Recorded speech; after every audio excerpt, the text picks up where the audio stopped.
నమస్కారం. ఈరోజు మనం ఓ భారీ జాతీయ ప్రాజెక్ట్ గురించి మాట్లాడుకుందాం. ఇది భారతీయ రైల్వేకి సంబంధించింది. అయితే ఇది కేవలం ఒక టెక్నాలజీ కథే కాదు, ఒక పెట్టుబడిదారుడి కథ కూడా.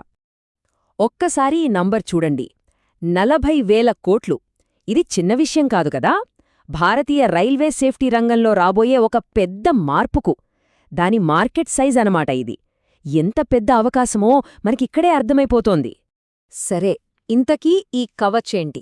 పేర్లోనే ఉంది కవచం అని. ఇది మన రైళ్లకి ఒక రక్షణ కవచం లాంటిది. ప్రమాదాలను నివారించడానికి పూర్తిగా మన దేశంలోనే తయారు చేసిన ఒక ఆటోమేటిక్ ట్రైన్ ప్రొటెక్షన్ సిస్టమ్. మన టెక్నాలజీకి, ఆత్మనిర్భరతకు ఇదొక పర్ఫెక్ట్ ఎగ్జాంపుల్ అని చెప్పచ్చు. ఓకే, ఇంత పెద్ద ప్రాజెక్ట్ అంటే కొన్ని కంపెనీలు ఖచ్చితంగా లబ్ధి పొందుతాయి కదా.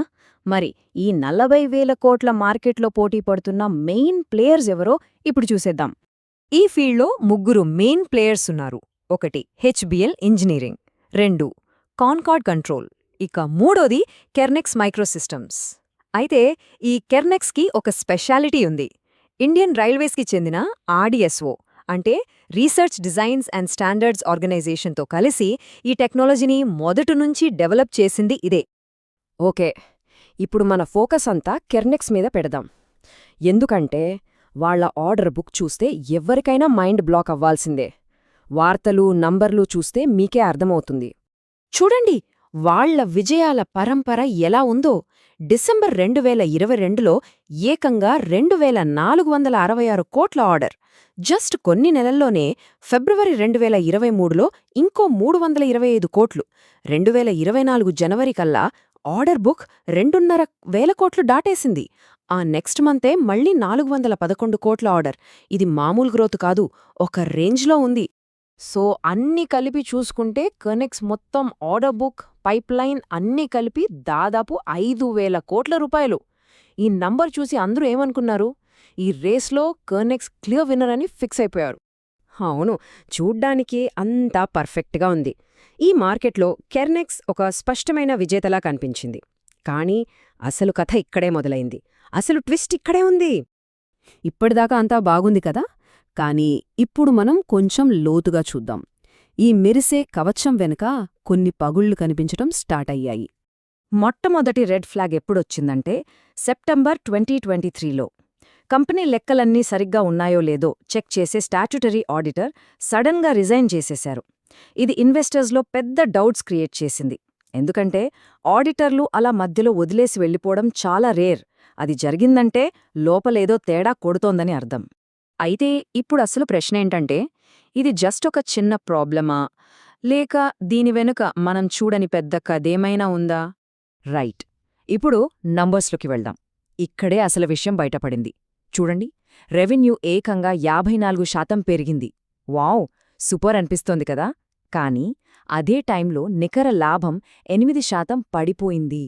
ఆపరేటింగ్ మార్జిన్స్ కూడా దారుణంగా పడిపోయాయి. అన్నింటికన్నా టెన్షన్ పెట్టే విషయమేంటంటే వడ్డీ ఖర్చులు.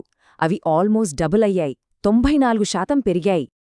ఈ బార్ చార్ట్ చూస్తే మనకు ఆ తేడా చాలా క్లియర్గా కనిపిస్తుంది. ఒకవైపు రెవెన్యూ రాకెట్లా పైకి వెళ్తుంటే, మరోవైపు లాభాలు మాత్రం కిందకి పడిపోతున్నాయి. ఈ రెండింటి మధ్య ఉన్న గ్యాప్ చాలా పెద్దది.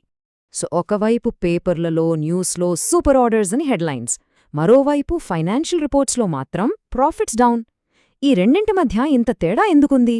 అదే ఇప్పుడు మనం తేల్చుకోవాలి. ఒక ఫైనాన్షియల్ అనాలిసిస్ ఈ ప్రాబ్లంని చాలా బాగా చెప్పింది. ఇక్కడ స్క్రీన్ మీద చూడండి. సింపుల్గా చెప్పాలంటే కెర్నెక్స్ షేర్ ప్రైస్ దాని సంపాదన కన్నా చాలా చాలా ఎక్కువగా ఉంది. అంటే స్టాక్ ఓవర్ వాల్యూడ్గా ఉంది. దానిమీద వచ్చే రిటర్న్ ROE చాలా తక్కువ. ప్రాఫిట్స్ ఏమో తగ్గిపోతున్నాయి. అయినా సరే స్టాక్ మార్కెట్లో మాత్రం దాని వాల్యూ చాలా ఎక్కువగా ఉంది. వార్తలకు, వాస్తవాలకు మధ్య ఉన్న తేడా ఇదే. ఇవి చాలా క్లియర్ వార్నింగ్ సైన్స్. 1, వడ్డీ ఖర్చులు అమాంతం పెరిగిపోతున్నాయి. 2, అమ్మకాలు పెరుగుతున్నా లాభాలు తగ్గిపోతున్నాయి. 3, పెద్ద పెద్ద ఇన్వెస్ట్మెంట్ ఫండ్స్ అన్నీ వాళ్ల షేర్లు అమ్మేసి బయటకు వెళ్ళిపోతున్నాయి. 4, కంపెనీ పర్ఫార్మెన్స్కి దాని షేర్ ప్రైస్కి అస్సలు సంబంధం లేకుండా ఉంది. అన్నింటికన్నా షాకింగ్ విషయం ఇది. ఈ చార్ట్ చూడండి. మ్యూచువల్ ఫండ్స్, ఫారిన్ ఇన్వెస్టర్స్ లాంటి పెద్ద పెద్ద ఎక్స్పీరియన్స్డ్ ఇన్స్టిట్యూషనల్ ఇన్వెస్టర్ల వాటా ఎంతుందో తెలుసా? కేవలం 0.2%. అంటే దాదాపు జీరో. దీనర్థమేంటి? లోతుగా రీసెర్చ్ చేసే పెద్ద సంస్థలకి ఈ కంపెనీ మీద నమ్మకం లేదని చాలా స్పష్టంగా తెలుస్తుంది. పక్క కంపెనీలతో పోల్చి చూస్తే విషయం ఇంకా క్లియర్గా అర్థమవుతోంది. ఫర్ ఎగ్జాంపుల్, హెచ్బిఎల్ కంపెనీ ఉంది కదా, అది కెన్నెక్స్ కన్నా మంచి రిటర్న్స్ ఇస్తోంది, అయినా దాని షేర్ వాల్యూ తక్కువగా ఉంది. మరోవైపు కెర్నెక్స్ ఫైనాన్షియల్గా వీక్గా ఉన్నా దాని షేర్ ప్రైస్ మాత్రం ఎక్కువగా ఉంది.